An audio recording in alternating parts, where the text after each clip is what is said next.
ಮಾತಾಡಬೇಕಾಗಿ ಪ್ರಾರ್ಥನೆ.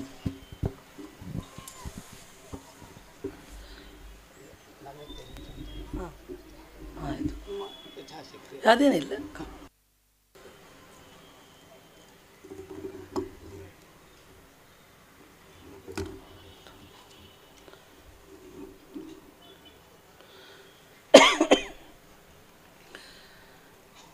ಶ್ರೀ ಗುರುಭ್ಯೋ ನಮಃ ಪರಮಗುರುಭ್ಯೋ ನಮಃ ಶ್ರೀಮದಾನಂದತೀರ್ಥ ಭಗವತ್ಪಾದಾಚಾರ್ಯ ಗುರುಭ್ಯೋ ನಮಃ. ಹರಿ ಓಂ.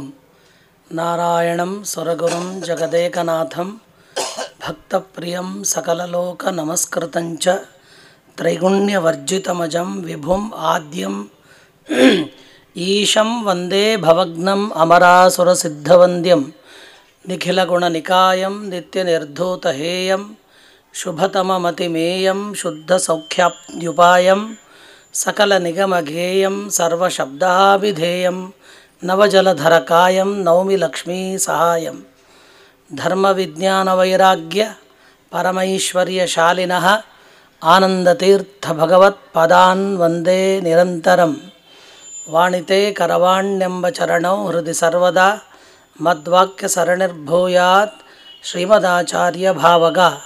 ನಮೋಸ್ತು ತಾತ್ವಿಕಾ ದೇವಾಃ ವಿಷ್ಣುಭಕ್ತಿಪರಾಯಣಾಃ ಧರ್ಮಮಾರ್ಗೇ ಪ್ರೇರಯಂತು ಭವಂತಃ ಸರ್ವ ಏವ ಹಿ ಯೋ ಭಕ್ತ್ಯಾ ಗುರುರಾಘವೇಂದ್ರ ಚರಣದ್ವಂದ್ವಂ ಸ್ಮರನ್ ಯಃ ಪಠೇತ್ ಸ್ತೋತ್ರಂ ದಿವ್ಯಮಿದಂ ಸದಾ ನಹಿ ಭವೇತ್ ತಸ್ಯ ಅಸುಖಂ ಕಿಂಚನ ಕಿಂತಿಷ್ಟಾರ್ಥ ಸಮೃದ್ಧಿರೇವ ಕಮಲಾನಾಥಪ್ರಸಾದೋದಯಾತ್ ಕೀರ್ತಿರ್ದಿಗ್ವಿದಿತಾ ವಿಭೂತಿರತುಲ ಸಾಕ್ಷೀ ಹಯಾಸ್ಯೋತ್ರ ಹಿ ಅಸ್ಮದ್ಗುರುಸಮಾರಂಭಾಂ ಟೀಕಾಕೃತ್ಪಾದಮಧ್ಯಗಾಂ ಶ್ರೀಮದಾಚಾರ್ಯಪರ್ಯಂತಾಂ ವಂದೇ ಗುರುಪರಂಪರಾಂ.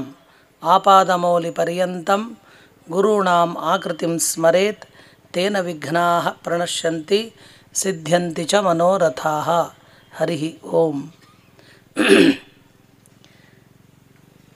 ಜಗದ್ಗುರು ಶ್ರೀಮನ್ಮಧ್ವಾಚಾರ್ಯ ಮೂಲಮಹಾಸಂಸ್ಥಾನ ಶ್ರೀ ಫಲಿಮಾರು ಮಠದ ಶ್ರೀಮದ್ವಿದ್ಯಾಮಾನ್ಯತೀರ್ಥ ಶ್ರೀಪಾದಂಗಳವರ ಕರಕಮಲ ಸಂಜಾತರಾಗಿರುವಂತಹ ಶ್ರೀ 1008 ಶ್ರೀ ವಿದ್ಯಾಧೀಶತೀರ್ಥ ಶ್ರೀಪಾದಂಗಳವರ ಅಡಿದಾವರೆಗಳಲ್ಲಿ ಅನಂತ ನಮಸ್ಕಾರಗಳನ್ನು ಸಲ್ಲಿಸ್ತಾ, ಅದೇ ರೀತಿಯಾಗಿ ಶ್ರೀ ವಿದ್ಯಾರಾಜೇಶ್ವರ ತೀರ್ಥ ಶ್ರೀಪಾದಂಗಳವರ ಪದಾರವಿಂದಗಳಲ್ಲಿ ಅನಂತ ನಮಸ್ಕಾರಗಳನ್ನು ಮಾಡ್ತಾ, ಒಂದೆರಡು ಮಾತುಗಳನ್ನು ವಾಕ್ಶುದ್ಧಿಗಾಗಿ ಮನಃಶುದ್ಧಿಗಾಗಿ ಹೇಳಲಿಕ್ಕೆ ಪ್ರಯತ್ನ ಮಾಡ್ತಾ, ಇಂತಹ ದಿವ್ಯವಾದ ರಾಘವೇಂದ್ರ ಸಪ್ತಾಹದ ಈ ಒಂದು ದಿವ್ಯ ಭವ್ಯವಾದ ಮಂಟಪದಲ್ಲಿ ಮಾತಾಡಲಿಕ್ಕೆ ಹೊರಟ್ರೆ ಭಯನೇ ಶುರುವಾಗಿಬಿಡ್ತದೆ.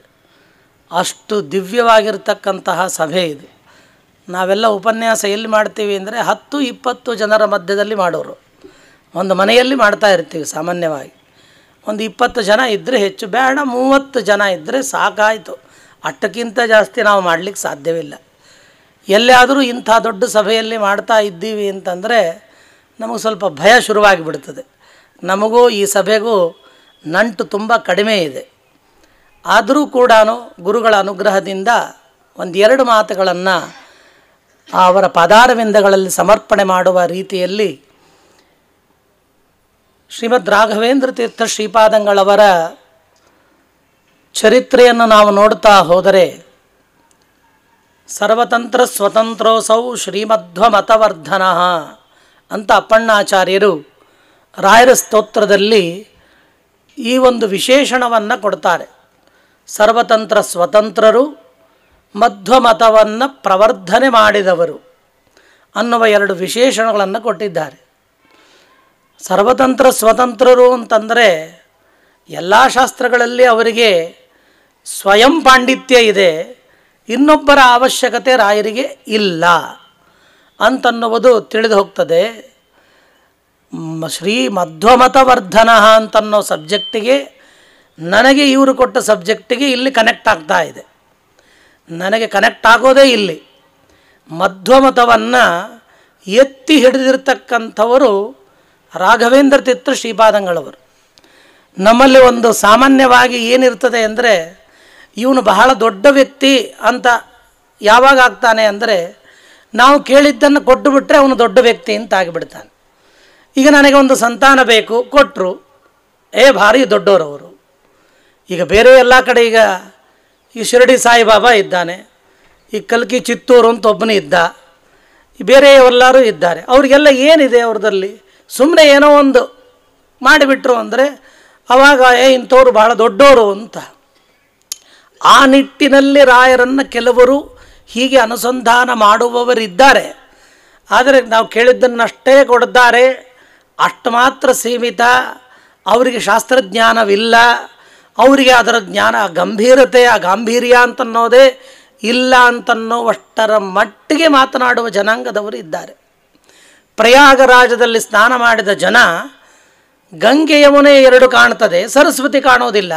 ಆದ್ದರಿಂದ ಅದು ಸುಳ್ಳು ಅಂತ ಹೇಳಿದ, ಸ್ನಾನ ಮಾಡಿ ಬಂದು ಹೇಳಿದ ಜನರೂ ಇದ್ದಾರೆ. ಕಾಣದೇ ಇದ್ದದ್ದು ಇಲ್ಲ ಅಂತ ಹೇಳುವ ಜನಾಂಗ ಇವತ್ತು.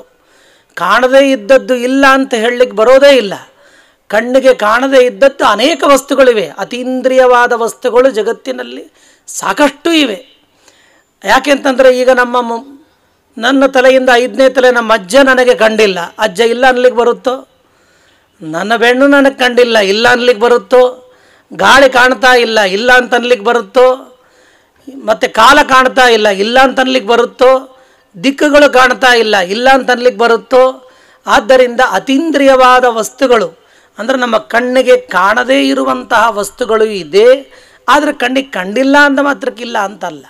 ಹಾಗೆ ರಾಯರ ದಿವ್ಯವಾದ ಅವರ ಒಂದು ಪಾಂಡಿತ್ಯ ಏನಿದೆ, ಆ ಪಾಂಡಿತ್ಯದ ಒಂದು ಗರಿಮೆಯನ್ನು ಅರ್ಥ ಮಾಡಿಕೊಳ್ಳಬೇಕು ಅಂದರೆ ನಾವು ರಾಯರ ಗ್ರಂಥಗಳಲ್ಲಿ ಪ್ರವೇಶ ಮಾಡಬೇಕು. ಹರಿಕಥಾಮೃತ ಸಾರವನ್ನು ನಾವು ಓದದೇ ಇದ್ದರೆ ಜಗನ್ನಾಥದಾಸರ ಒಂದು ಕಾರುಣ್ಯ, ಜಗನ್ನಾಥದಾಸರ ಒಂದು ಪಾಂಡಿತ್ಯ ನಮಗೆ ಅರ್ಥ ಆಗೋದಿಲ್ಲ. ಹೇಗೋ ಹಾಗೆ ರಾಯರ ಗ್ರಂಥಗಳನ್ನು ನಾವು ನಮ್ಮ ಶಕ್ತಿಗೆ ಅನುಗುಣವಾಗಿ ನಾವು ಅದನ್ನು ಅಧ್ಯಯನವನ್ನು ಮಾಡದೇ ಇದ್ದರೆ ನಮಗದ್ರದ್ದೇನು ಗೊತ್ತೇ ಆಗಲಿಕ್ಕೆ ಸಾಧ್ಯವೇ ಇಲ್ಲ. ಆದ್ದರಿಂದಾಗಿ ಅಪ್ಪಣ್ಣಾಚಾರ್ಯರು ಹೇಳಿದರು, ಅಪೇಕ್ಷಿತ ಪ್ರದಾತಾನ್ಯ ಅಂತನ್ನೋದನ್ನು ಆಮೇಲೆ ಹೇಳಿದರು. ಫಸ್ಟ್ ಹೇಳಿದ್ದೇ ಅವರು ಸರ್ವತಂತ್ರ ಸ್ವತಂತ್ರೋಸೌ ಶ್ರೀಮಧ್ವಮತವರ್ಧನ. ಮಧ್ವಾಚಾರ್ಯರ ಮತವನ್ನು ಎತ್ತಿ ಹಿಡಿದಿರ್ತಕ್ಕಂತಹ ಚಂದ್ರರು ಅಂದರೆ ರಾಯರು ಅಂತನ್ನುವ ಮಾತನ್ನು ನಾವು ಅಪ್ಪಣ್ಣಾಚಾರ್ಯರು ಮಾಡಿದ ಸ್ತೋತ್ರದಲ್ಲಿ ಕಾಣಲಿಕ್ಕೆ ಸಾಧ್ಯತೆ ಇದೆ. ಮಧ್ವಾಚಾರ್ಯರ ಸಿದ್ಧಾಂತ ಏನು ಮೊದಲದನ್ನು ನಾವು ತಿಳಿದುಕೊಂಡರೆ ಆವಾಗ ರಾಯರು ಆ ಸ್ತೋತ್ರವನ್ನು ಅಂದರೆ ಅವರು ಎತ್ತಿ ಹಿಡಿದ ಒಂದು ಮತ ಏನಿದೆಯೋ ಅದು ಬಹಳ ಅದ್ಭುತ ಅಂತ ನಮಗೆ ತಿಳಿತದೆ. ಫಸ್ಟ್ ಆಫ್ ಆಲ್ ನಮಗೆ ತಿಳಿಬೇಕಾದದ್ದು ಯಾವುದು? ಮಧ್ವಾಚಾರ್ಯರ ಸಿದ್ಧಾಂತ. ನಮಗದು ಗೊತ್ತೇ ಇಲ್ಲ.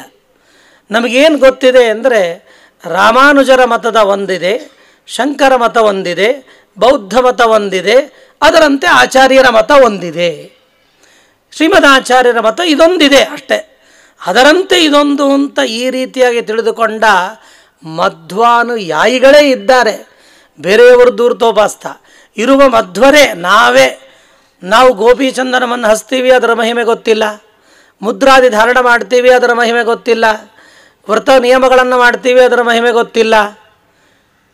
ಅದ್ರದ್ದು ಯಾವುದು ಗೊತ್ತಿಲ್ಲ. ಆದರೆ ಊಟದ ರುಚಿ ಮಾತ್ರ ಗೊತ್ತಿರ್ತದೆ. ಫಸ್ಟ್ ಕ್ಲಾಸಾಗಿ ಊಟ ಮಾಡ್ತೀವಿ, ಇದು ಉಪ್ಪು ಕಡಿಮೆ, ಖಾರ ಜಾಸ್ತಿ, ಬೆಲ್ಲ ಇದೆ, ಇದೆಲ್ಲ ಅರ್ಥ ಆಗ್ತದೆ. ಆದರೆ ಮಧ್ವಾಚಾರ್ಯರ ಒಂದು ತತ್ವ ಏನು ಅಂತನ್ನುವುದನ್ನು ಫಸ್ಟ್ ನಾವು ತಿಳಿದುಕೊಳ್ಳಬೇಕಾದದ್ದು. ಅದನ್ನೇ ರಾಯರೇ ವ್ಯಾಸರಾಜರಾಗಿ ರಚನೆ ಮಾಡಿಕೊಟ್ರು. ಯಾವುದನ್ನು? ಪಂಚಭೇದಗಳನ್ನು ತಿಳಿದುಕೊಳ್ಳ್ರಿ ಅಂತನ್ನುವ ಮಾತನ್ನು ಒಂದೇ ಶ್ಲೋಕದಲ್ಲಿ ಹೇಳಿದರು. ಶ್ರೀಮನ್ಮಧ್ವಮತೆ ಅಂತನ್ನುವ ಮಾತನ್ನು ಆ ಶ್ಲೋಕದಲ್ಲಿ ಹೇಳ್ತಾ ಹೋದರು.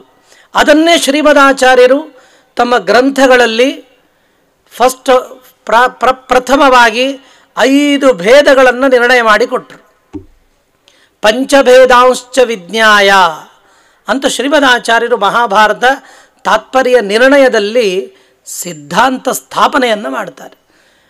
ಬೇರೆ ಮತೀಯವರು ಅಂದರೆ ಬೇರೆ ಮತದವರು, ಶಂಕರಾಚಾರ್ಯರ ಮತವಾಗಿರಲಿ, ರಾಮಾನುಜಾಚಾರ್ಯರ ಮತವಾಗಿರಲಿ, ಬೌದ್ಧ ಮತವಾಗಿರಲಿ, ಜೈನ ಮತವಾಗಿರಲಿ, ಅವರು ಒಂದು ತತ್ವವನ್ನು ಹೇಳಿಬಿಟ್ರು.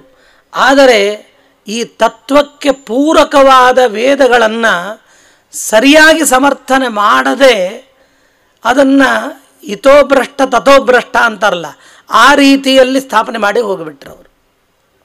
ಆದರೆ ಶ್ರೀಮದಾಚಾರ್ಯರು ಮಾತ್ರ, ನೀವು ಶ್ರೀಮದಾಚಾರ್ಯರನ್ನು ನಾವು ಯಾಕೆ ಮೊಟ್ಟ ಮೊದಲು ನಾವು ಒಪ್ಪಬೇಕು ಅಂತಂದರೆ, ಅವರು ದೇವತೆಗಳ ಸ್ವರೂಪವನ್ನು ನಿರ್ಣಯ ಮಾಡ್ತಾರೆ.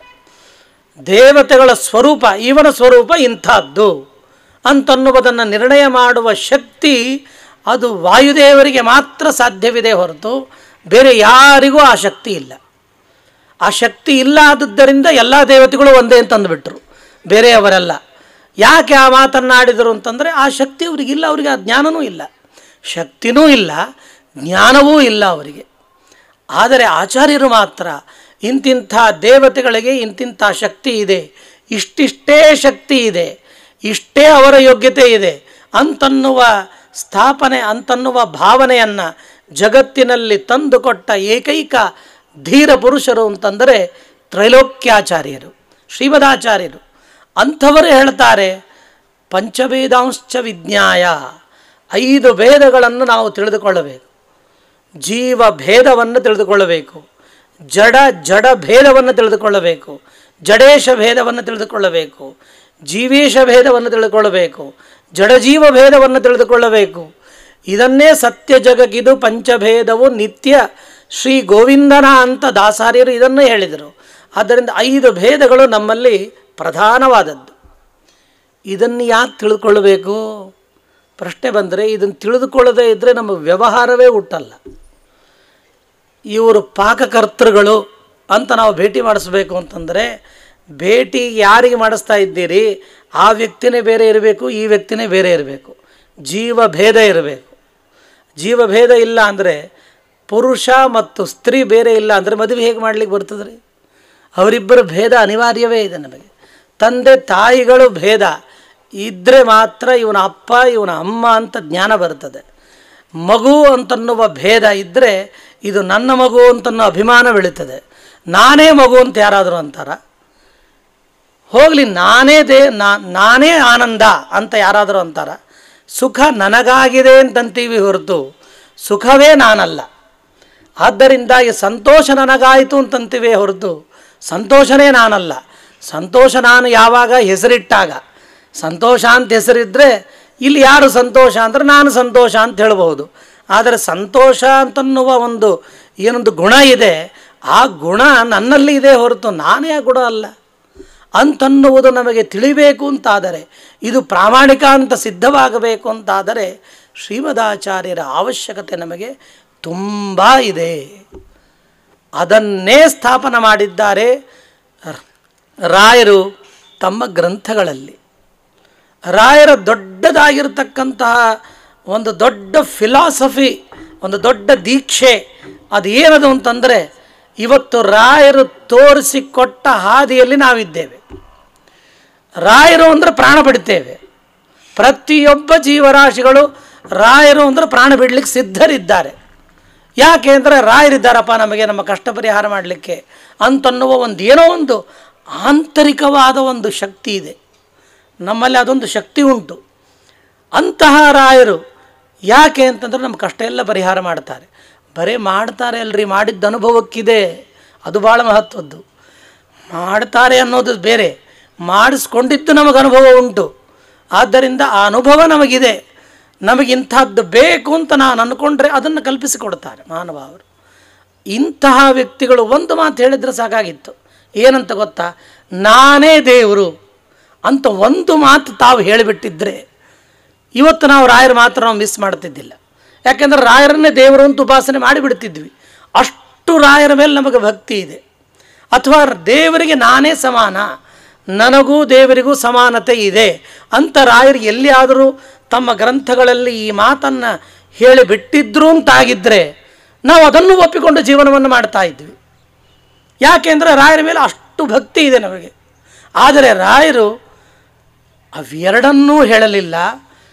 ಅವರು ಹೇಳಿದ್ದು ಏನದು ಅಂತಂದರೆ ಹರಿಸರ್ವೋತ್ತಮತ್ವವನ್ನು ಹೇಳಿದರು, ವಾಯು ಜೀವೋತ್ತಮತ್ವವನ್ನು ಹೇಳಿದರು. ಅನೇಜದೇಕಂ ಮನಸೋ ಜವೀಯ ನೈನದ್ದೇವ ಆಪ್ನುವನ್ ಪೂರ್ವಮರ್ಷತ್ ತದ್ಧಾವತಃ ಅನ್ಯಾನತ್ತೇತಿ ತಿಷ್ಠತ್ ತಸ್ಮಿನ್ ಅಪೋ ಮಾತರಿಶ್ವ ದಧಾತಿ ಅಂತನ್ನುವ ಉಪನಿಷತ್ತಿಗೆ ಖಂಡಾರ್ಥದಲ್ಲಿ ರಾಯರು ಬರೀತಾರೆ. ಅಪಹ ಆಪಹ ಅಂತಲೇ, ಆಪಹ ಅಂದರೆ ನೀರು ಅಂತ ನಮ್ಮಲ್ಲಿ ಸಾಮಾನ್ಯವಾದ ಅರ್ಥ. ಆಪ ಅಂದರೆ ನೀರು. ಆದರೆ ಆ ಸಮಂತಾತ್ ಪಾಲಯತಿ ಇತಿ ಆಪಹ ಅಂತ ರಾಯರು ತಮ್ಮ ವ್ಯಾಖ್ಯಾನದಲ್ಲಿ ಬರೀತಾರೆ. ಅ ಪ ಎರಡೇ ಶಬ್ದ. ಆ ಅಂದರೆ ಆ ಸಮಂತಾತ್ ಅಲ್ಲಿಯವರೆಗೆ, ಪ ಅಂದರೆ ಪಾಲನೆ ಮಾಡ್ತದೆ. ಅಂದರೆ ಯಾವುದು? ಸತ್ಕರ್ಮ.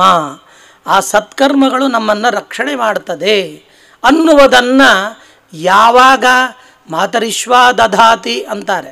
ಅಂದರೆ ನಾವು ಮಾಡಿದ ಕರ್ಮಗಳನ್ನು ನೇರವಾಗಿ ದೇವರಿಗೆ ಅರ್ಪಣೆ ಮಾಡಲಿಕ್ಕೆ ಸಾಧ್ಯವಿಲ್ಲ, ನಮಗೆ ಯೋಗ್ಯತೆಯೂ ಇಲ್ಲ. ಪೂಜೆ ಮಾಡಬೇಕಾದ್ರೇ ಶಂಖವನ್ನು ಮುಟ್ಟಿಸಿ ಪ್ರತಿಯೊಂದು ಪೂಜೆ ಮಾಡಬೇಕು. ಯಾಕೆಂದರೆ ನಮ್ಮ ನೇರವಾದ ಪೂಜೆ ಮಾಡುವ ಅರ್ಹತೆ ನಮಗಿಲ್ಲ. ವ್ಯಾಪ್ತೋಪಾಸಕರಂತೂ ನಾವು ಅಲ್ಲವೇ ಅಲ್ಲ. ಯಾಕೆಂದರೆ ನಾವು ಪ್ರತಿಮಾಸು ಅಪ್ರಬುದ್ಧಾನಾಂ ಅಂಥೇಳಿ ಶಾಸ್ತ್ರವೇ ಹೇಳ್ತಾ ಇದೆ. ಆದ್ದರಿಂದಾಗಿ ನಾವು ವ್ಯಾಪ್ತೋಪಾಸಕರಲ್ಲ. ಕೆಲವರು ಅಂತಿರ್ತಾರೆ, ದೇವರು ಎಲ್ಲ ಕಡೆ ವ್ಯಾಪ್ತನಾಗಿದ್ದಾನಲ್ರಿ ಅಂದ ಮೇಲೆ ದೇವರನ್ನ ಪ್ರತಿಮೆಯಲ್ಲೇ ಯಾಕೆ ಪೂಜೆ ಮಾಡಬೇಕು, ಎಲ್ಲ ಕಡೆ ದೇವರಿದ್ದಾಗ ಪ್ರತಿಮೆಯಲ್ಲೇ ಯಾಕೆ ಪೂಜೆ ಅಂತ. ಅದಕ್ಕೊಂದು ಸಾಮಾನ್ಯವಾಗಿ ಹೇಳೋದಾದರೆ ಒಂದೇ ಮಾತಿನಲ್ಲಿ, ಗಾಳಿ ಎಲ್ಲ ಕಡೆ ಇದೆ, ಆದರೆ ನನಗೆ ಬೇಕಾದ ಗಾಳಿ ಬೇಕು ಅಂಥೇಳಿ ಫ್ಯಾನ್ ಕೆಳಗೆ ನಿಲ್ತೀನಿ. ನನಗೊಂದು ಫ್ಯಾನ್ ಬೇಕಲ್ಲ, ನನಗೆ ಗಾಳಿ ಬೇಕಲ್ಲ. ಆ ಗಾಳಿಗೆ ನಾನು ಫ್ಯಾನ್ ಕೆಳಗೆ ನಿಲ್ತೀನೋ ಇಲ್ವೋ? ಯಾಕೆ ಗಾಳಿ ಬೇರೆ ಕಡೆ ಇಲ್ವೋ? ಇದೆ. ಇದ್ದರೂ ಕೂಡ ನನಗೆ ಎಕ್ಸ್ಟ್ರಾ ಗಾಳಿ ಬೇಕಾಗಿದೆ. ಆ ಗಾಳಿಯಿಂದ ನಮಗೇನು ಉಪಯೋಗ ಇಲ್ಲ. ಆದ್ದರಿಂದ ನಮಗೆ ವ್ಯಾಪ್ತೋಪಾಸಕತ್ವ ಅನ್ನುವ ಒಂದು ಶಕ್ತಿ ನಮಗೆ ಇಲ್ಲ. ಆದ್ದರಿಂದ ನಮ್ಮನ್ನು ಕುರಿತು ಪ್ರತಿಮೆಯನ್ನು ಸೃಷ್ಟಿ ಮಾಡಿದರು. ಆ ಪ್ರತಿಮೆಯಲ್ಲಿ ದೇವರು ಅಂತ ಹೇಳಿದರು, ಪ್ರತಿಮೆನೇ ದೇವರು ಅಂತ ಹೇಳಲಿಲ್ಲ. ಪ್ರತಿಮೆ ಎಲ್ಲಿ ದೇವರು ಅಂತ ಹೇಳಿದರು, ಆ ದೇವರನ್ನು ಪೂಜೆ ಮಾಡಿರಿ ಅಂತ ಹೇಳಿದರು. ಆ ಪೂಜೆ ಮಾಡಬೇಕಾದರೆ ನೇರ ಅರ್ಪಣೆ ಮಾಡೋ ಯೋಗ್ಯತೆ ಇಲ್ಲ ಅಂತ ಹೇಳಿದರು. ಅದಕ್ಕೆ ರಾಯರು ಬರೆದರು ಮಾತರಿಶ್ವ ದದಾತಿ. ಅದಕ್ಕೆ ರಾಯರಂತಾರೆ, ನೀವು ಮಾಡಿದ ಕರ್ಮಗಳನ್ನು ಭಾರತೀ ರಮಣ ಮುಖ್ಯ ಪ್ರಾಣ ಅಂತರ್ಗತ ಅಂತ ನೀವು ಸಮರ್ಪಣೆ ಮಾಡಿದರೆ ಮಾತ್ರ ಅದು ದೇವರಿಗೆ ಮುಟ್ಟಲಿಕ್ಕೆ ಸಾಧ್ಯತೆ ಇದೆ. ನೀವು ನೇರವಾಗಿ ನಾನು ದೇವರಿಗೆ ಅರ್ಪಣೆ ಮಾಡ್ತೀನಿ ಅಂತ ಹೊರಟ್ರೆ ಅದು ಸಾಧ್ಯವಿಲ್ಲ. ಈ ತತ್ವವನ್ನು ನಮಗೆ ತಿಳಿಸಿಕೊಟ್ಟ ಒಂದು ಶಾಸ್ತ್ರ ಅಂದರೆ ಅದು ಆಚಾರ್ಯರ ಶಾಸ್ತ್ರ. ಇದು ಬಿಟ್ಟು ಬೇರೆ ಇನ್ಯಾವ ಶಾಸ್ತ್ರವೂ ಕೂಡ ಹಿಂಗೆ ಹೇಳ್ತಾ ಇಲ್ಲ. ಯಾಕೆಂದರೆ ಬೇರೆ ಶಾಸ್ತ್ರಗಳಲ್ಲಿ ಇವರು ಕಡಿಮೆ ಇವರು ದೊಡ್ಡವರು ಅಂತನ್ನುವ ಒಂದು ತಾರತಮ್ಯವನ್ನೇ ಹೇಳಿಲ್ಲ. ತಾರತಮ್ಯ ನಮಗೆ ಅನಿವಾರ್ಯತೆ ಇದೆ. ತಾರತಮ್ಯಂಚ ಮುಕ್ತಾನಾಂ ಅಂತ ಆಚಾರ್ಯ ನಿರ್ಣಯ ಕೊಡ್ತಾರೆ. ಮುಕ್ತಿಯಲ್ಲಿಯೂ ತಾರತಮ್ಯವನ್ನು ಒಪ್ಪಿಕೊಳ್ಳ್ರಿ ಅಂತ ಆಚಾರ್ಯರು ಹೇಳಿದ್ದಾರೆ. ಶ್ರೀಮದ್ ಆಚಾರ್ಯರು ತಾರತಮ್ಯವನ್ನು ನಾವು ಮುಕ್ತಿಯಲ್ಲಿ ಒಪ್ಪಿಕೊಳ್ಳಬೇಕು. ಇಲ್ಲವಾದರೆ ಬ್ರಹ್ಮದೇವರಿಗೆ ಸಮಾನವಾದ ಆನಂದದಲ್ಲಿ ನಾವು ಕೂಡಬೇಕಾದ ಪ್ರಸಂಗ ಬರುತ್ತದೆ. ಅದು ಸಾಧ್ಯವಿಲ್ಲ. ಅದು ಸಾಧ್ಯವೇ? ಅದು ಎಂದೆಂದೂ ಸಾಧ್ಯವಿಲ್ಲ. ಆದ್ದರಿಂದಾಗಿ ಮುಕ್ತಿಯಲ್ಲಿಯೂ ತಾರತಮ್ಯವನ್ನು ನಮ್ಮ ಶಾಸ್ತ್ರ ಹೇಳ್ತಾ ಇದೆ, ಜಗತ್ತಿನಲ್ಲಿಯೂ ತಾರತಮ್ಯವನ್ನು ನಮ್ಮ ಶಾಸ್ತ್ರ ಹೇಳ್ತಾ ಇದೆ. ಅವರು ಕೂಡ ಭೇದವನ್ನು ಒಪ್ಪಿಕೊಂಡ್ರು, ಔಪಚಾರಿಕ ಅಂದುಬಿಟ್ರು, ಸುಳ್ಳೆ ಭೇದವನ್ನು ಹೇಳಿಬಿಟ್ರು. ಔಪಚಾರಿಕ ಅಂದರೆ ಹೇಗೆ ರೀ? ಔಪಚಾರಿಕ ಸುಳ್ಳೆ, ನೀನು ಭೀಮನೋ ಅಂದ್ರೆ ನಾನಿಲ್ರಿ ಭೀಮ, ಸುಳ್ಳೆ ಹೇಳ್ತೀನೋ ಅಂತಂದರೆ ಅಂದರೆ ಸುಳ್ಳೆ ಹೇಳಿಬಿಟ್ರೆ ಅದು ಭೀಮ ಆಗಲಿಕ್ಕಂತೂ ಸಾಧ್ಯವಿಲ್ಲ. ಆದ್ದರಿಂದಾಗಿ ನಾವು ಸತ್ಯವಾದ ಭೇದವನ್ನು ಹೇಳಿದ್ವಿ. ಸತ್ಯಂಭಿದ ಸತ್ಯಂಭಿದ ಸತ್ಯಂಭಿದ ಅಂಥೇಳಿ ಭೇದವನ್ನು ನಾವು ಹೇಳಿದ್ವಿ.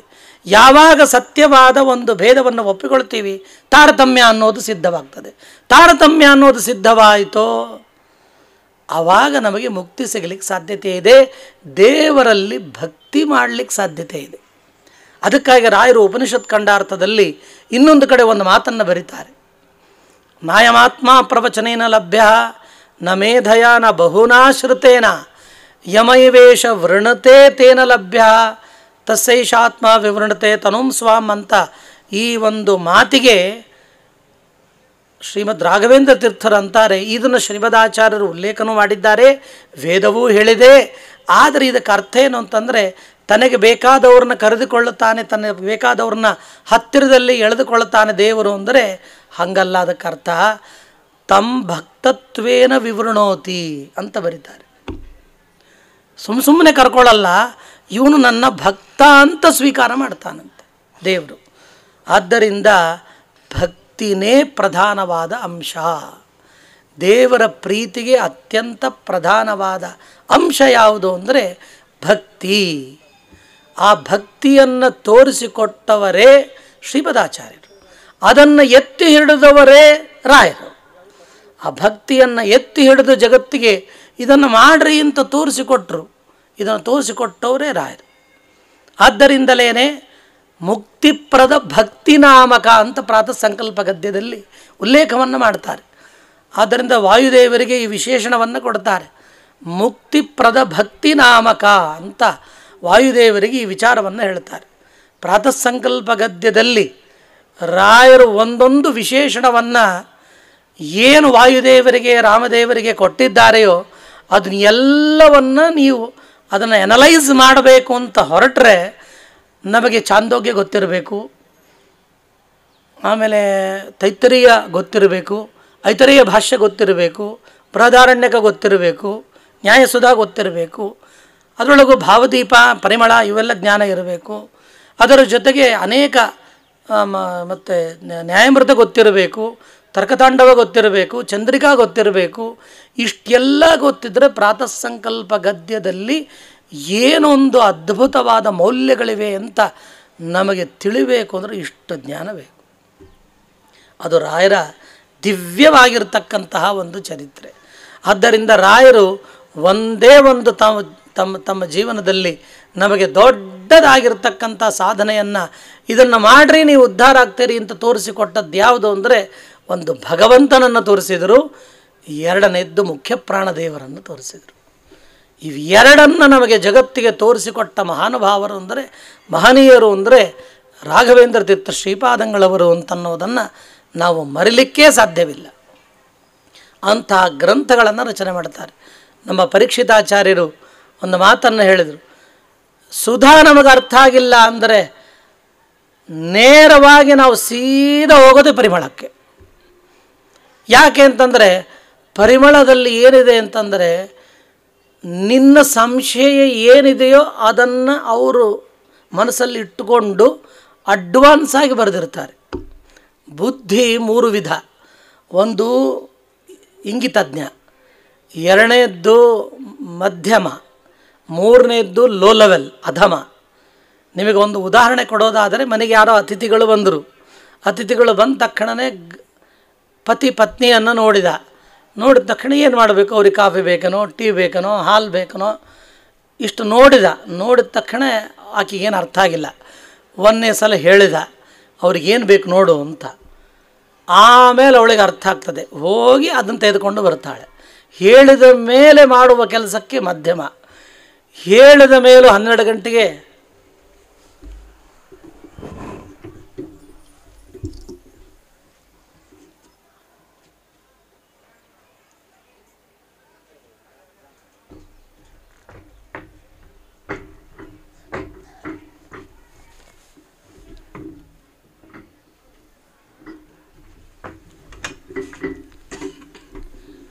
ಹೇಳಿದ ಮೇಲೂ ಆಮೇಲೆ ಯಾವಾಗೋ ಮಾಡೋದು ಅಧಮ. ಇಂಗಿತಜ್ಞರು ಅಂತಂದ್ರೆ ನೋಡಿದ ತಕ್ಷಣವೇ ಆಗಿಂದಾಗ ಮಾಡಿಬಿಡ್ತಾರೆ ನೋಡ್ರಿ.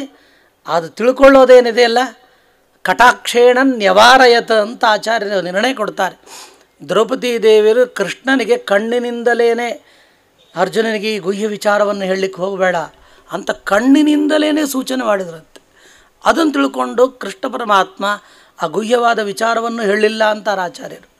ಅಂದಮೇಲೆ ಇಂತಹ ಒಂದು ಇಂಗಿತಜ್ಞತೆ ಅಂತನ್ನೋ ಒಂದು ಗುಣ ಏನಿದೆಯೋ ಅದು ರಾಯರಲ್ಲಿ ನಾವು ತುಂಬ ಕಾಣ್ತೀವಿ. ಅವರ ಗ್ರಂಥಗಳಲ್ಲಿ ಪ್ರತಿಯೊಂದು ಅರ್ಥ ಆಗ್ತಾ ಹೋಗ್ತದೆ, ಸಣ್ಣ ಮಗುವಿಗೂ ಅರ್ಥ ಆಗ್ತದೆ. ಆಮೇಲೆ ಇನ್ನೊಂದೇನು ಬಹಳ ದೊಡ್ಡ ಅವರ ಕೌಶಲ ಗೊತ್ತಾ, ಉತ್ತರತ್ರ ವಕ್ಷ್ಯಾಮಹ ಅಂತ ಒಂದು ವಾಕ್ಯ ಬರುತ್ತೆ ಎಲ್ಲ ಗ್ರಂಥಗಳಲ್ಲಿ, ವಿಷ್ಣು ತತ್ವನಿರ್ಣಯದಲ್ಲಾಗಲಿ, ನ್ಯಾಯಸುಧಾದಲ್ಲಾಗಲಿ, ಅನೇಕ ಗ್ರಂಥಗಳಲ್ಲಾಗಲಿ. ಮುಂದೆ ಅದನ್ನು ಹೇಳ್ತೀವಿ ಅಂತ ಟೀಕಾಕೃತ್ಪಾದರು ಅದನ್ನು ಉಲ್ಲೇಖ ಮಾಡಿ ಹೋಗಿಬಿಡ್ತಾರೆ. ಮುಂದೆ ಹೇಳ್ತೀವಿ ಅದನ್ನು ಅಂತ ಅನ್ನೋದನ್ನು ರಾಯರು ಅವರ ಗ್ರಂಥದಲ್ಲಿ ಟಿಪ್ಪಣಿಯಲ್ಲಿ ನೋಡಿದ್ರೆ ಮುಂದೆ ಎಲ್ಲಿ ಹೇಳ್ತಾರೆ, ಎಲ್ಲಿ ಹೇಳಿದ್ದಾರೆ ಅಂತನ್ನುವುದನ್ನು ಯಾವ ಸಂದರ್ಭದಲ್ಲಿ ಹೇಳಿದ್ದಾರೆ, ಅದು ಯಾವ ಸಂದರ್ಭದಲ್ಲಿ ಹೇಳಿದ್ದಾರೆ, ಯಾವ ಪೂರ್ವಪಕ್ಷ ಇಟ್ಕೊಂಡು ಹೇಳಿದ್ದಾರೆ, ಅದಕ್ಕೇನು ಸಿದ್ಧ, ಎಲ್ಲವನ್ನು ಅಡ್ವಾನ್ಸಾಗಿ ಬರೆದಿರ್ತಾರೆ. It is like a guide. ಒಂದೇ ಮಾತು ಹೇಳಬೇಕು ಅಂತಂದರೆ ರಾಯರ ಗ್ರಂಥ ನಮಗೆ ಗೈಡ್ ಇದ್ದ ಹಾಗೆ. ನಿಮಗೆ ಟೀಕಾರಾಯರ ಅರ್ಥ ಆಗಿಲ್ವೋ ಅಂದರೆ ಅರ್ಥ ಆಗಿಲ್ವೋ ಅಲ್ಲ, ಅರ್ಥನೇ ಆಗೋಲ್ಲ, ಅರ್ಥ ಆಗ್ಲಿಕ್ಕೆ ಸಾಧ್ಯವೂ ಇಲ್ಲ. ನಮ್ಮ ಮಂದ ಬುದ್ಧಿಗೆ ಅದು ಅರ್ಥ ಆಗಲ್ಲ. ಆದರೆ ರಾಯರನ್ನ ಹಿಡಿದ್ರೆ ಖಚಿತವಾಗಿ ಅರ್ಥ ಆಗ್ತದೆ. ರಾಯರು ಹಾಗೆ ತಿಳಿಸಿಕೊಡ್ತಾರೆ. ಮುಂದಿನ ವಿಚಾರಗಳನ್ನು ಹಿಂದೆನೇ ಹೇಳಿಬಿಟ್ಟಿರ್ತಾರೆ. ಉಕ್ತನ್ನೋ ಭಕ್ತಿಭೂಯ, ಹೇಳಿದ್ದನ್ನು ಮತ್ತೆ ಹೇಳಲ್ಲ ಮಹಾನುಭಾವರು, ಆದರೆ ಹಿಂದೆ ಹೇಳಿನಿ ಅಂತ ಹೇಳಿಬಿಟ್ಟಿರ್ತಾರೆ. ಆದ್ದರಿಂದ ಅವರ ಗ್ರಂಥದಲ್ಲಿ ಇಂತಿಂಥ ಒಳ್ಳೆ ಒಂದು ಗೈಡನ್ನು ನಮಗೆ ಕೊಡ್ತಾರೆ.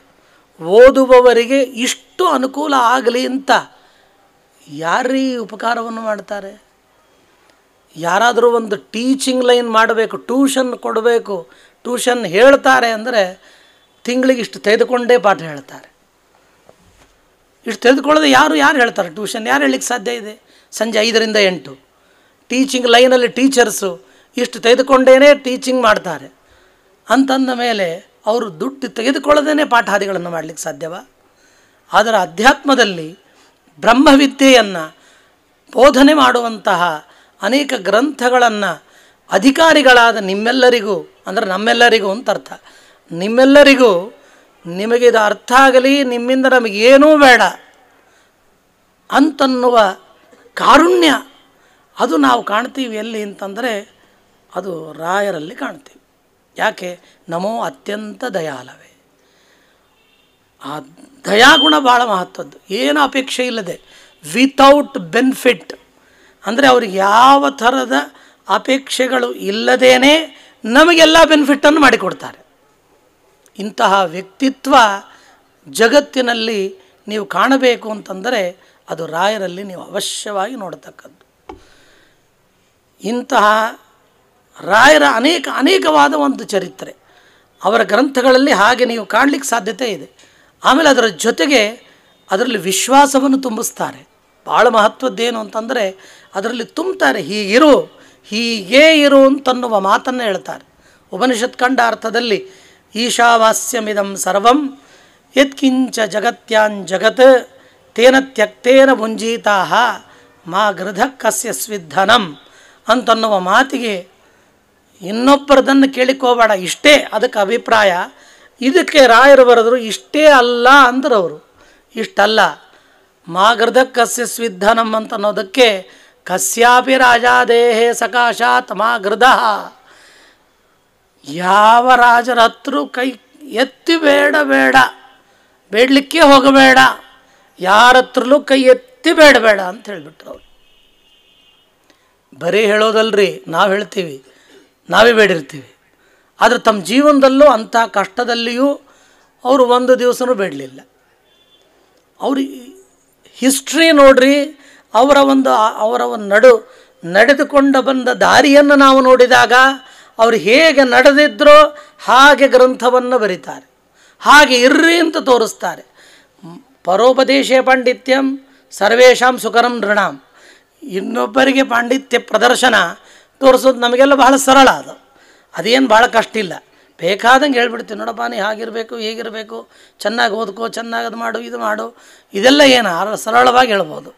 ನಿರಂತರ ಸಂಧ್ಯಾವನ್ನು ಮಾಡು, ತ್ರಿಕಾಲ ಸಂಧ್ಯಾ ಮಾಡು, ನಿಂಗೆ ಉದ್ಧಾರ ಆಗ್ತೀವಿ, ಒಳ್ಳೆಯದಾಗ್ತದೆ, ನಿಮ್ಮಪ್ಪಂತೂ ಮಾಡಿಲ್ಲ, ಇದೆಲ್ಲ ಬೇರೆ, ಇಂಥವೆಲ್ಲ ನಾವು ಹೇಳಿಬಿಡ್ತೀವಿ, ಸರಳವಾಗಿ ಹೇಳ್ತೀವಿ. ಆದರೆ ನಾವು ಮಾಡಿದ್ದೇವೆಯಾ, ನಮ್ಮ ಮಟ್ಟಿಗೆ ಎಷ್ಟದು ಅಂತನ್ನುವುದನ್ನು ನೋಡಿಕೊಂಡಾಗ ನ್ಯೂಟ್ರಲಲ್ಲಿ ಬರ್ತೀವಿ, ನಾವು 0 ಲೆವೆಲಲ್ಲಿ ಬಂದಿರ್ತೀವಿ. ಅದಕ್ಕಿಂತ ದೊಡ್ಡ ಆತ್ಮವಂಚನೆ ಜಗತ್ತಿನಲ್ಲಿಲ್ಲ. ನನಗೆ ನಾನು ಮೋಸ ಮಾಡಿಕೊಳ್ಳೋದೇನಿದೆ, ಇದಕ್ಕಿಂತ ಮೋಸ ಜಗತ್ತಿನಲ್ಲಿ ಇನ್ನೊಂದಿಲ್ಲ. ಬರೀ ನಾವು ಇನ್ನೊಬ್ಬರಿಗೆ ಹೇಳೋದ್ರಲ್ಲಿ ಇರ್ತೀವಿ, ನಾವು ಮಾಡ್ತಾ ಇಲ್ಲ. ಅನುಷ್ಠಾನ ಪರರಾಗಬೇಕು, ಅನುಷ್ಠಾನ ವಕ್ತೃಗಳಾಗಬಾರ್ದು.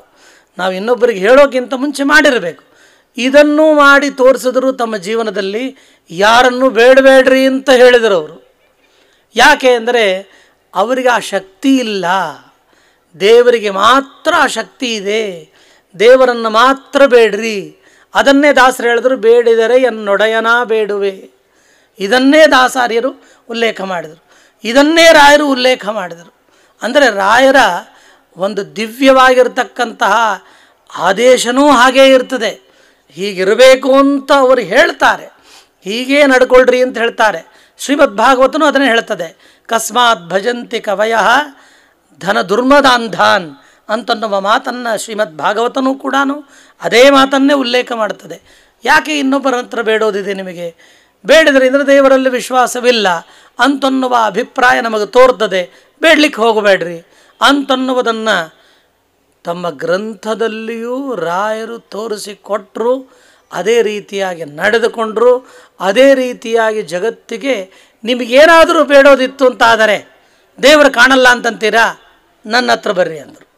ಕೊನೆಗೆ ಅಲ್ಲಿ ಬಂದರು, ನನ್ನ ಹತ್ರ ಬರ್ರಿ ಅಂದರು. ಅಲ್ರಿ, ನಿಷ್ಕಾಮವನ್ನು ಕೊಡಬೇಕು, ಸಕಾಮವನ್ನು ಕೊಟ್ಟರಲ್ಲ ರಾಯರು. ಅಂದರೆ ಮೊದಲು ಮಕ್ಕಳನ್ನು ಹತ್ತಿರ ಕರಿಬೇಕು, ಅವ್ರ ಹತ್ರ ಬರಬೇಕು ಅಂದರೆ ಚಾಕ್ಲೇಟ್ ತೋರಿಸ್ಬೇಕು, ತೋರಿಸದೇ ಇದ್ರೆ ಅವು ಬರಲ್ಲ.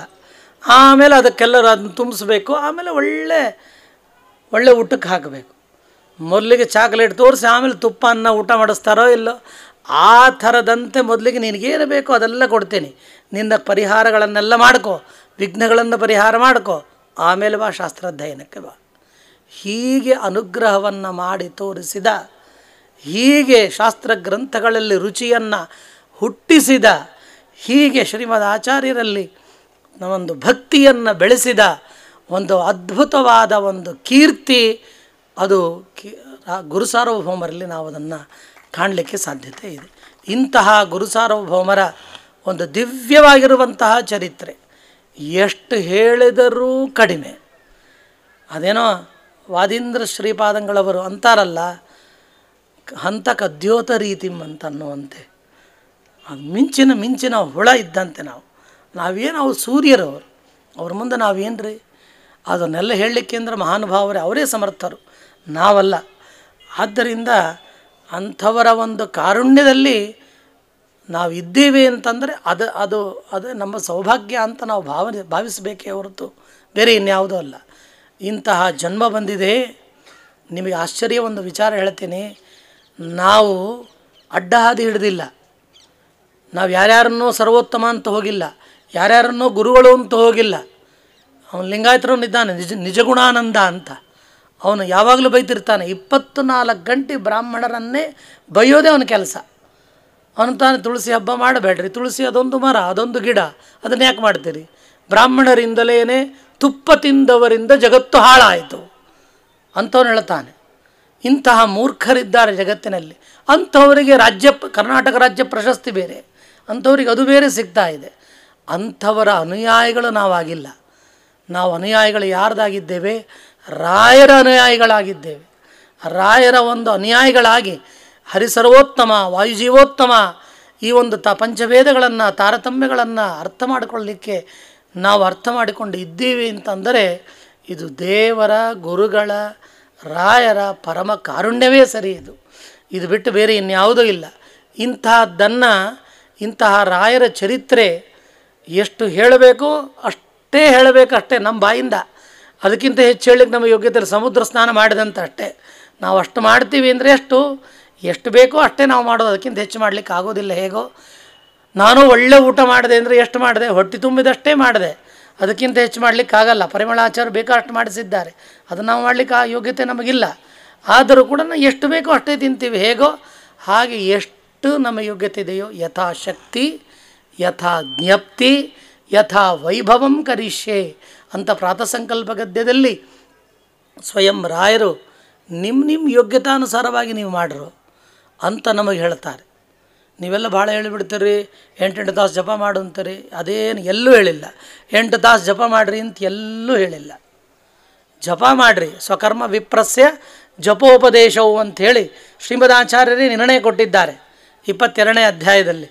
ಆದ್ದರಿಂದಾಗಿ ಬ್ರಾಹ್ಮಣನಿಗೆ ಉಪದೇಶ ಮತ್ತು ಜಪ ಇವೆರಡು ಅತ್ಯಂತ ಅನಿವಾರ್ಯ ಅಂಥೇಳಿ ತಿಳಿಸಿಕೊಟ್ಟಿದ್ದಾರೆ. ಇದು ಸತ್ಯ. ಆದರೆ ನೀನು ಯೋಗ್ಯತೆ ಮೀರಿ ಕಾಲು ಸೂಲಿ ಆಗೋಷ್ಟು ನೀನು ಪೂಜಾದಿಗಳನ್ನು ಮಾಡು, ತಲೆ ಚಕ್ಕರ್ ಬೀಳೋಷ್ಟು ಉಪವಾಸ ಮಾಡು, ಅದೆಲ್ಲ ಹೇಳಿಲ್ಲ.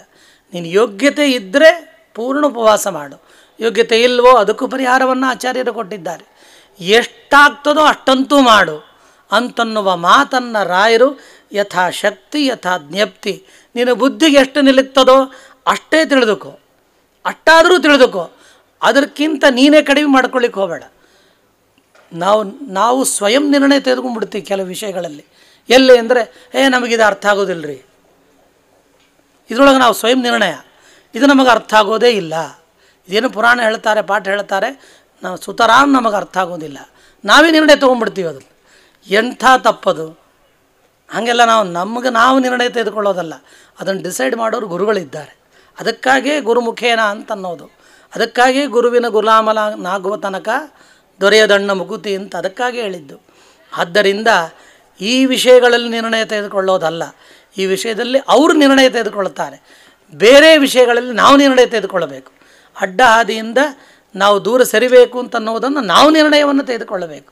ಹೀಗೆ ಶ್ರೀಮದ್ ಆಚಾರ್ಯರ ಒಂದು ತತ್ವವನ್ನು ಸ್ಥಾಪನೆ ಮಾಡಿ ಜಗತ್ತಿಗೆ ಉಪಕಾರವನ್ನು ಮಾಡಿದ ಧೀರ ಪುರುಷರು ಅಂತಂದರೆ ರಾಘವೇಂದ್ರ ತೀರ್ಥ ಶ್ರೀಪಾದಂಗಳವರು. ಅಂತಹ ಗುರುಗಳ ಒಂದೆರಡು ಮಾತುಗಳನ್ನು, ನನ್ನ ಸಮಯ ಆಗ್ತಾ ಇದೆ, ಒಂದೆರಡು ಮಾತುಗಳನ್ನು ನಾನು ಗುರುಗಳ ಸನ್ನಿಧಾನದಲ್ಲಿ ಅವರ ಮುಂದೆ ಹೇಳಬೇಕು ಅಂತಂದರೆ ಧೈರ್ಯ ಸಾಲಲ್ಲ. ಯಾಕೆ ಅಂತಂದರೆ ಅದು ಶಬ್ದದ ಒಂದು ಭಂಡಾರ, ಇಡೀ ವಿಶ್ವಕೋಶ, ಜಗತ್ತಿನಲ್ಲಿ ಏನೊಂದು ವಿಶ್ವಕೋಶ ಇದೆ ಅದು ನಮ್ಮ ಪರಿಮಾರ ಶ್ರೀಪಾದಂಗಳವರ ಒಂದು ಅವರ ಶಕ್ತಿಯಲ್ಲಿ ಇದೆ, ಅವರ ಬುದ್ಧಿಮಟ್ಟದಲ್ಲಿ ಇದೆ. ಇಡೀ ಜಗತ್ತಿದೆ, ಇಡೀ ಜಗತ್ತಿನ ಗ್ರಂಥಾಲಯ ಅವರ ಒಂದು ಬುದ್ಧಿಯಲ್ಲಿ ಲೈಬ್ರರಿ ಅಂತ ನಾವೇನು ಕರಿತೀವಿ ಅದು ವಿಶ್ವಕೋಶ ಅವರಲ್ಲಿದೆ. ಇಂಥ ವಿಷಯ ಅವ್ರಿಗೆ ಗೊತ್ತಿಲ್ಲ ಅಂತಿಲ್ಲ. ಒಬ್ಬ ವ್ಯಕ್ತಿ ಸ್ವಲ್ಪ ತಿಳಿದುಕೊಂಡ ಅಂದರೆ ಅಹಂಕಾರ ಬರ್ತದೆ.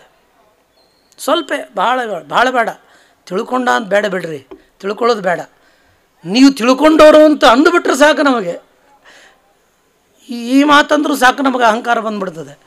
ಆದರೆ ಆ ಗುರುಗಳಲ್ಲಿ ಯಾವಾಗಲೂ ನಗುಮುಖ, ಎಂಥ ಪರಿಸ್ಥಿತಿ ಇರಲಿ, ಎಂಥದ್ದಿರಲಿ, ಆ ನಗುಮುಖ. ನಾವು ರಾಯರ ಇನ್ನೊಂದು ಪ್ರತಿಕೃತಿ ಅಂದರೆ ಅವರ ಸನ್ನಿಧಾನ ಅಂದರೆ ಇವರೇ. ಅಷ್ಟು ದಿವ್ಯವಾದ ಒಂದು ಸನ್ನಿಧಾನವಿದೆ. ಎಷ್ಟೇ ದೂರದಿಂದ ಬಂದರೂ ಅವ್ರು ನೋಡಿಬಿಟ್ರೆ ಸಾಕು, ಎಲ್ಲ ಕಷ್ಟಗಳು ಪರಿಶ್ರಮ ಪಟ್ಟದ್ದೆಲ್ಲ ಹೋಗಿಬಿಡ್ತದೆ. ಅಂತಹ ದಿವ್ಯವಾದ ಒಂದು ಚೇತನ ನಮಗೆ ವಿದ್ಯಾಮಾನ್ಯ ತೀರ್ಥ ಶ್ರೀಪಾದಂಗಳವರು ನಮ್ಮ ಜಗತ್ತಿಗೆ ಕೊಟ್ಟಿದ್ದಾರೆ. ಅಂತಹ ಗುರುಗಳ ಸನ್ನಿಧಾನದಲ್ಲಿ, ಅದೇ ರೀತಿಯಾಗಿ ವಿದ್ಯಾರಾಜೇಶ್ವರ ತೀರ್ಥರ ಒಂದು ದಿವ್ಯ ಸನ್ನಿಧಾನದಲ್ಲಿ ಅವರು ಅದೇ ರೀತಿಯಾಗಿ ತಯಾರಾಗ್ತಾ ಇದ್ದಾರೆ. ಅವರ ಒಂದು ಬ್ರಹ್ಮಚರ್ಯ, ಅವರ ಒಂದು ತಪಸ್ಸು, ಅವರ ಒಂದು ವಿದ್ಯೆ, ಅವರ ಒಂದು ನಿಷ್ಠೆ, ಅವರ ಒಂದು ವಿದ್ಯಾರ್ಥಿ ವಾತ್ಸಲ್ಯ, ಫಲಿಮಾರ್ನಲ್ಲಿ ನಿರಂತರ ಪಾಠಗಳನ್ನು ಹೇಳಿಕೊಂಡಿರುತ್ತಾರೆ ವಿದ್ಯಾರ್ಥಿಗಳಿಗೆ.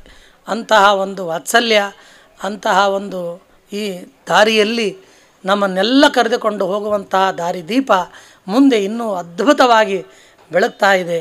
ಅಂತಹ ಗುರುಗಳ ದಿವ್ಯ ಸನ್ನಿಧಾನದಲ್ಲಿ ಬಾಲಕನ ಕಲ ಭಾಷೆ ಜನನಿಯು ಕೇಳಿ ಅಂತನ್ನುವಂತೆ ಒಂದೆರಡು ಮಾತುಗಳನ್ನು ಮಾತ್ರ ಇಲ್ಲಿ ನಾನು ಹೇಳಿದ್ದೇನೆ.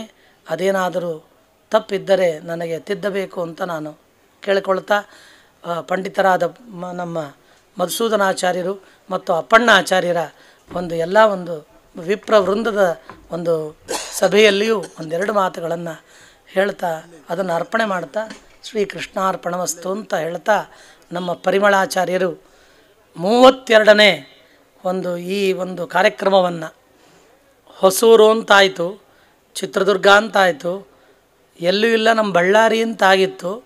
ಆ ಬಳ್ಳಾರಿಯಿಂದ ಕುಷ್ಟಗಿಗೆ ಬಂದುಬಿಡ್ತು, ಬಳ್ಳಾರಿಯನ್ನು ದಾಟಿ ಮತ್ತು ಕುಷ್ಟಗಿಗೆ ಬಂದುಬಿಟ್ಟಿದೆ. ಇಂತಹ ಈ ಒಂದು ಕಾರ್ಯಕ್ರಮವನ್ನು ಅವರು ಬಳ್ಳಾರಿಯಲ್ಲೂ ಮಾಡೋರಿದ್ದಾರೆ. ಅವರು ಮುಂದಿನ ವರ್ಷ ಆಗೋದಿದೆ. ಅವರು ಕೂಡ ಅನೇಕ ವಿದ್ವಾಂಸರನ್ನು ಕರೆಸಿ ಅವರ ಒಂದು ಜ್ಞಾನದ ಒಂದು ಲಾಭ ಜಗತ್ತಿಗೆ ಆಗಲಿ ಅಂತನ್ನುವ ನಿಟ್ಟಿನಲ್ಲಿ ನಮ್ಮೆಲ್ಲರನ್ನ ಕರೆದು ನೀವು ಕೂಡ ಉದ್ಧಾರ ಆಗರಿ ಅಂತ ಆ ಸರಣಿಯಲ್ಲಿ ನಮ್ಮನ್ನು ಕರೆದು ಒಂದೆರಡು ಮಾತುಗಳನ್ನು ಆಡುವಂತೆ ಮಾಡಿದ್ದಾರೆ. ಆದ್ದರಿಂದ ಅವರಿಗೆ ಆ ಎಲ್ಲ ವೃಂದಕ್ಕೂ ಅನಂತ ನಮನಗಳನ್ನು ಸಲ್ಲಿಸ್ತಾ ನನ್ನ 2 ಮಾತುಗಳನ್ನು ಮುಗಿಸ್ತೇನೆ. ಕೃಷ್ಣ. ಹರೇ ಶ್ರೀನಿವಾಸ. ಶ್ರೀಮಧ್ವ ಮತವರ್ಧನ ದ್ವೈತ ಸಿದ್ಧಾಂತಕ್ಕೆ ರಾಯರ ಕೊಡುಗೆ. ಎಷ್ಟು ಸರಳವಾಗಿ ಸಾಮಾನ್ಯರಿಗೂ ಕೂಡ ಅರ್ಥವಾಗುವಂತೆ ಬಿಡಿಸಿ ಬಿಡಿಸಿ ಹೇಳಿರ್ತಕ್ಕಂಥ ಉಪನ್ಯಾಸ, ಹೈಲೈಟ್ ಉಪನ್ಯಾಸ ಅಂತ ಹೇಳ್ಬೋದು.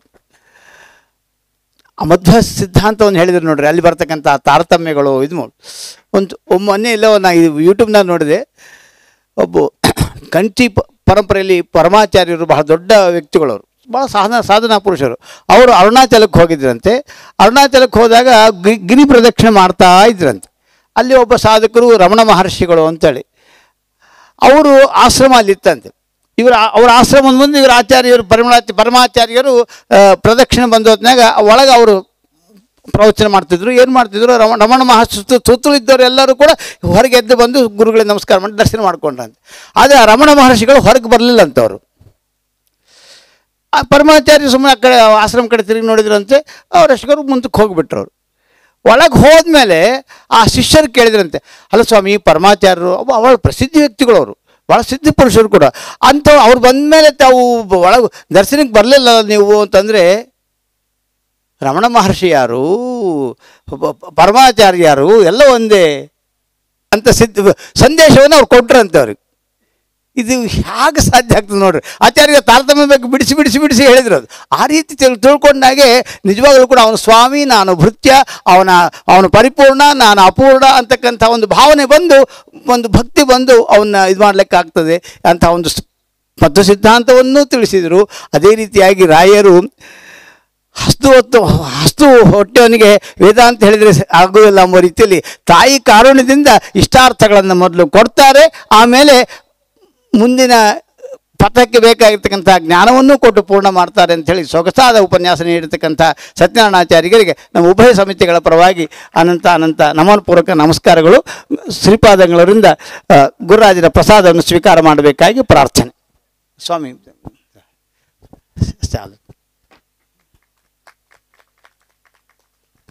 ಆಚಾರ್ಯಲ್ಲಿ ಬರೀ ಮಂತ್ರ ಅಷ್ಟು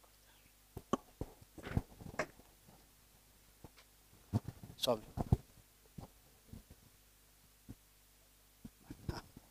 ಹರೇ ಶ್ರೀನಿವಾಸ. ಈಗ ಪಲಿಮಾರು ಮಠದ ಕಿರಿಯ ಶ್ರೀಪಾದಂಗಳವರಾಗಿರ್ತಕ್ಕಂಥ ಪರಮ ಪೂಜ್ಯ ವಿದ್ಯಾರಾಜೇಶ್ವರ ತೀರ್ಥ ಶ್ರೀಪಾದಂಗಳವರು 4 ಮಾತು ಅನುಗ್ರಹ ಸಂದೇಶವನ್ನು ನೀಡಬೇಕಾಗಿ ಪ್ರಾರ್ಥನೆ.